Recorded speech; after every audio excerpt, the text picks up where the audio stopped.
The F-22 Raptor, the most advanced fighter jet of the United States Air Force, has never been sold to a single country to this day. Not even the closest US allies, including NATO partners, have been able to acquire it. So why? The official explanation has always been technology security. But when you look at the background of the issue, a far more complex picture emerges. The F-22 Raptor is the product of a program that began in the early 1990s. Developed by Lockheed Martin, this aircraft holds the distinction of being the world's first fifth-generation fighter jet. It has super cruise capability, meaning it can exceed the speed of sound without using an afterburner. It features advanced stealth technology that makes it nearly invisible on enemy radar. And in terms of flight maneuverability, it is still considered unmatched. In short, the F-22 is not just a fighter jet. It is decades of American aviation technology consolidated into a single airframe. In 1997, the US Congress enacted a regulation known as the Obey Amendment. This law explicitly prohibited the sale of the F-22 to foreign governments. The official justification was clear: allowing the technology contained within the aircraft to fall into the hands of other nations could jeopardize the United States' strategic superiority. That reasoning sounds logical, but when you look a little closer, you realize the picture isn't that simple.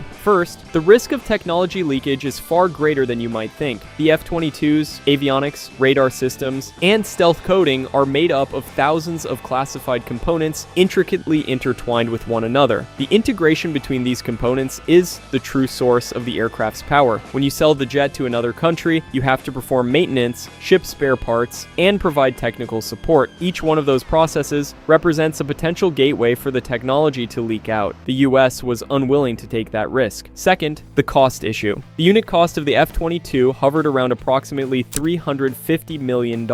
That figure would have climbed even higher when considering an export version. Countries such as Australia, Japan, and Israel submitted purchase requests at various points in time. However, the price tag most often ended in negotiations before they even began. Third, the production numbers problem. The US originally planned to produce over 750 F-22s. However, the program was continuously scaled back, and only 187 operational aircraft were ultimately delivered. Configuring such a low production platform for export would have required a separate production line and engineering process, meaning additional costs and time. The Pentagon never viewed carrying that burden as a priority. Fourth, the introduction of the F-35. This is perhaps the most critical point. Rather than selling the F-22 to its allies, the US steered them toward the F-35 program. The F-35 was designed from the outset around an international partnership model. The United Kingdom, the Netherlands, Australia, Japan, Turkey, and many other countries joined the program. This allowed the US to maintain control over the technology while simultaneously building a broad customer base. Exporting the F-22 would have diminished the appeal of the F-35 program. The two platforms could not compete in the export market at the same time. The fact that the F-22 was never exported is not the product of a purely technical or legal decision. Behind it lies a combination of technology security concerns, economic calculations, and geopolitical strategy. By fielding the F-22, the US guaranteed air superiority. By exporting the F-35, it locked its allies into its own system. The F-22 still holds the distinction of being the most advanced air superiority fighter in the world today, and in all likelihood, it will continue to serve in the inventory of just one country for many years to come.